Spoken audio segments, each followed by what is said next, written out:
The 5th episode introduces the show that we should have gotten: a bunch of Jedi on a distant remote planet trying to figure out who and what Qimir is. This could and should have taken a page out of the Legends novel Darth Maul Shadowhunter.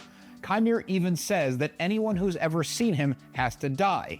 If the show took more of a horror movie approach, with Qimir being the awesome unstoppable killer, hunting Jedi down with some incredible choreography, this series would be celebrated rather than maligned. The action in this 5th episode is outstanding. The fact that most of the Jedi that are killed were basically lambs to the slaughter as their characters who were brought in just for this and weren't even really given names, that can be forgiven for the coolness of the combat. One thing that I really loved was the incredible on-screen use of Cortosis. This is also one of the few threads that get to start and actually gets a satisfying tie-up later on. Getting into the characters and starting with the positive is Qimir.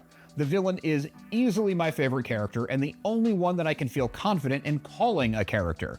Manny Jacinto absolutely crushes the intensity, the physicality, and even the lightheartedness needed to bring Qimir to life. His lightsaber scenes are some of the best, if not the actual best, saber combat since the prequel trilogy.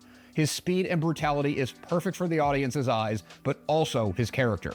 Unfortunately, even for the best character with the clearest wants and path, he has some major gaps in his writing.